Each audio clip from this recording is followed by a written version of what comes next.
Hey everybody, welcome back. Big Paul's Trucking. Well, it's a new week, and as you can see, snow's melting. It's actually raining today. That's good. It's supposed to rain tomorrow too, but I'll take it because we need to get rid of some of this because it's supposed to get cold by the end of the week, and we're going to be back at it. So, hey, I wanted to show you guys. Check this out. Um, we did get one package in the mail today. We got the correct U-bolts to install that axle, custom bent. So I got the shocks, the wrong U-bolts, and the right ones now.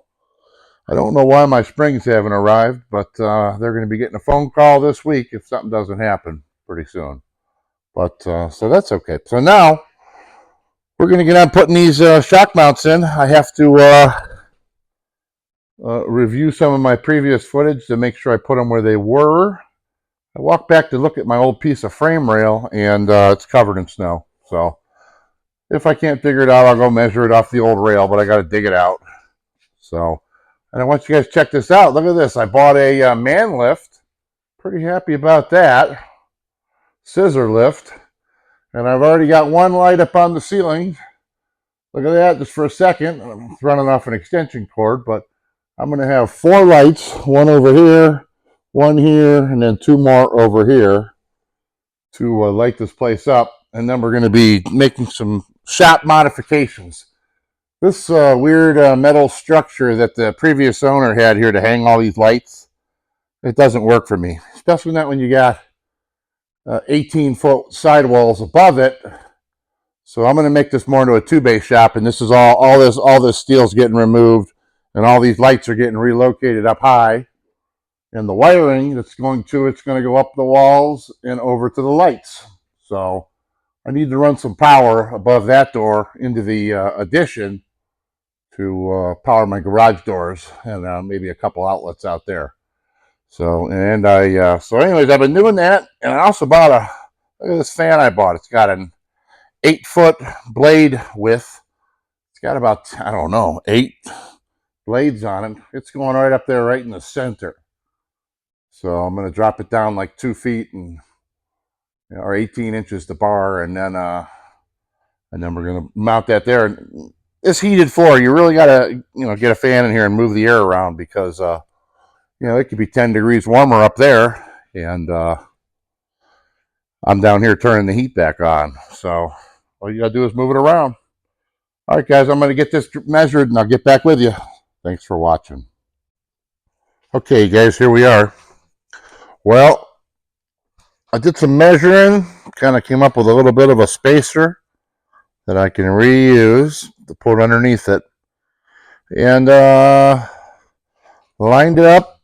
Let's see, this is over here. Actually, it's more like that. With the bottom and the top, I measured 29 inches, and I measured the width of the bracket, moved it back. It actually works back here too, 29 inches from this point right here back. So I'm going to do all 4 of them, Matt, and start center punching and drilling. Wanted to show you guys the process. It's only got to be held on there. I know that clamp looks kind of janky, but it's only got to hold it on there long enough to center punch it, and then I'm going to take it off and drill. So thanks for watching. All right, you guys, Big Paul, bringing you back in. Now check it out. I got that one bolted in. I got this one bolted in.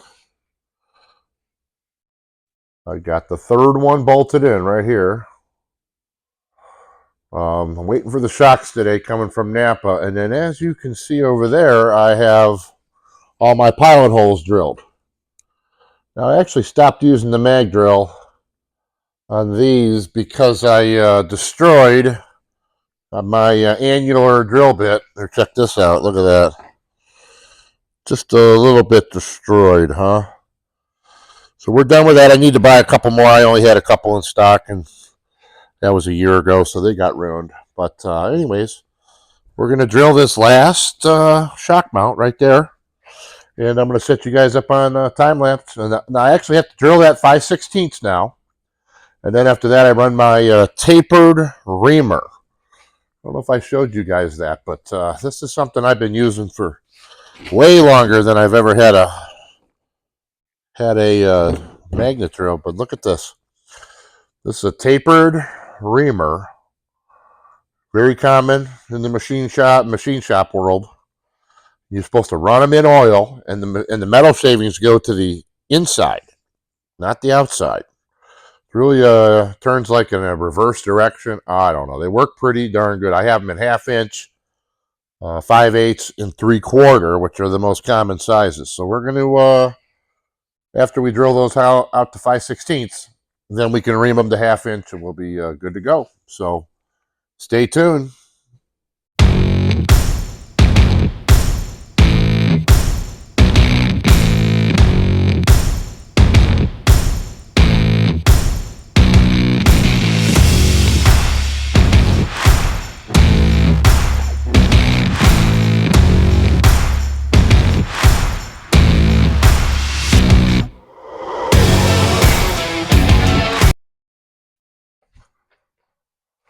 All right, you guys, welcome back. Big Paul's Trucking. Well, here we are. We have 3 of the 4 shock mounts installed. And this 4th one, as you can see now, we have drilled this pilot hole, and then we drilled them to 5/16, all 4 of them. And I talk a lot about these tapered reamers, and I know I showed you guys these, but I think they're one of the best things for doing this. They make holes a whole lot easier than you would think. So I'm going to show you guys how we use it. You got to run them in oil and make a big mess. Doesn't matter. Put it in the hole, and then I always do a little stream oil, so it's trickling down to it, and then ream the hole. About halfway, I'll re-oil it.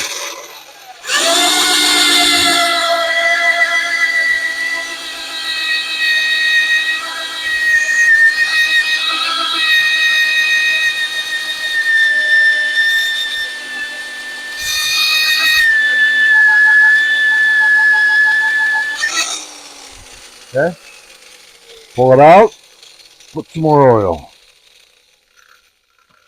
How we do the rest of the hole now.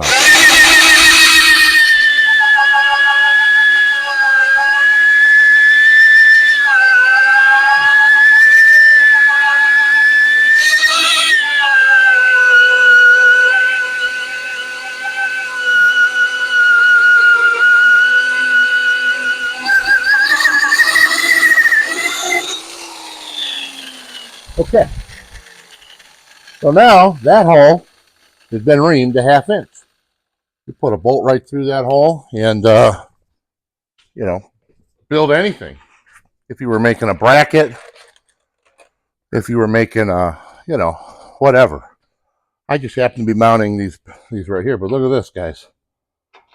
Boom, put your bolt right through it.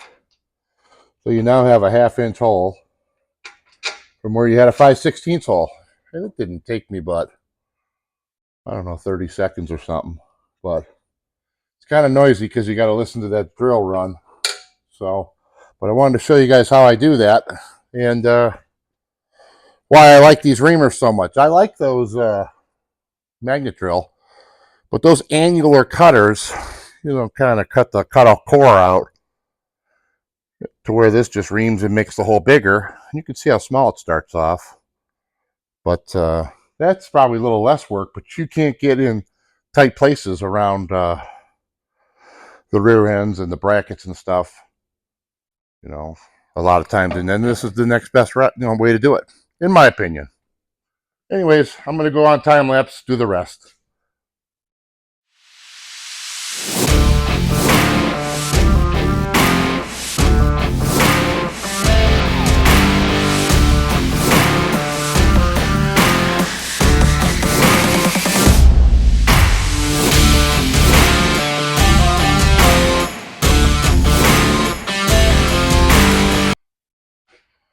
Okay, guys. Whew.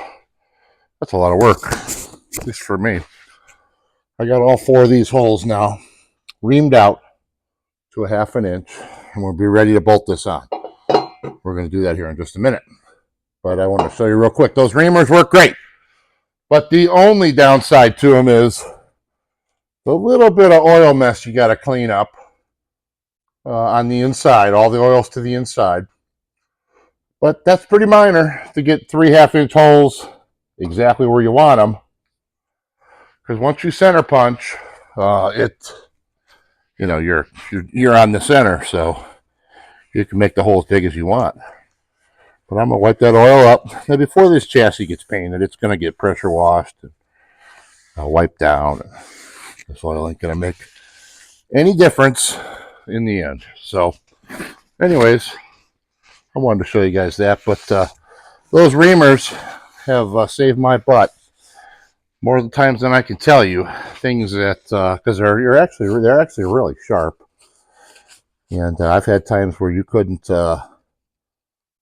drill something, but it's a whole lot easier to ream it with those tapered reamers. And as long as you run that in oil, it's let me get the bolts. It's going to stay sharp, but they only last so long. But I probably get, I'd say at least 100 holes or something, and I abuse them. I mean, they get hot.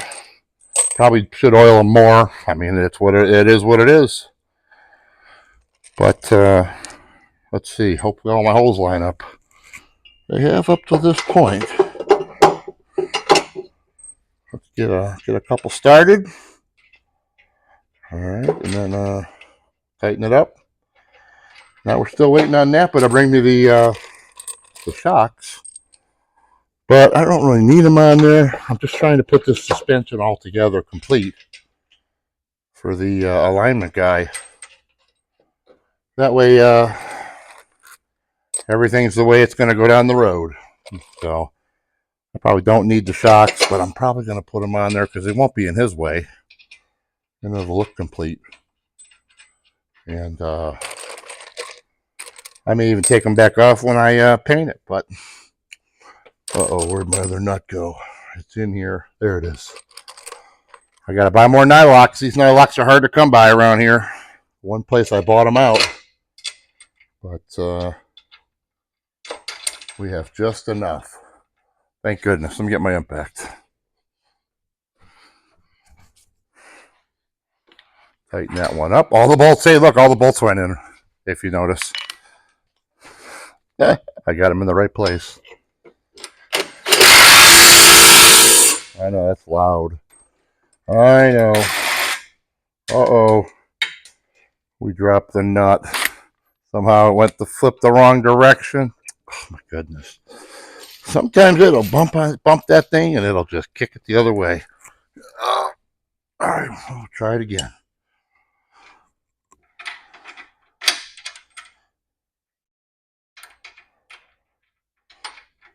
All right. As long as it's going the right way, try it from the bottom.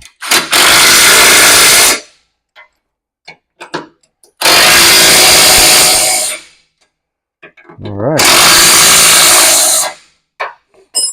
All right, you guys. Well, that's cool. Let's check that out. So now, I know you guys are paying attention. All four, let's see, is that right? All four of those shock mounts are now installed. Upper, lowers are on the axle, so they're ready to use. I got to take some of the old parts off, the rubbers, the bushings, but that's okay. As soon as I get the new ones, I'll get it ready to put on. But this chassis is coming together, guys. The next thing I'm going to work on is going to be right back here. There's a leveling valve that goes across, and I think it was mounted. I actually got to drill 2 holes down in the flange, the lower flange, to mount the airbags. That's how these Peterbilt air rides mount the airbags. It's right through the flange. So we're going to drill that, possibly get the airbags where they need to go, and put the leveling valve in there and get it to where it'll air up. But anyways, I appreciate you guys watching my video. We're making slow but steady progress. It's looking good. I really like how we got all the bolts now on the outside of the frame, and the backer for the torque rods, and both the cross members in the Peterbilt cross members. I think it's looking good. Next thing too, maybe in a week or so, we're going to work on this hitch in the back. We can weld all that solid, and we'll get that temporary support out of there. That's just holding things right where it needs to be while I did all this. But we'll get there, one thing at a time. Hey, Big Paul, appreciate you guys watching my shows. And Big Paul's out. Thanks for watching.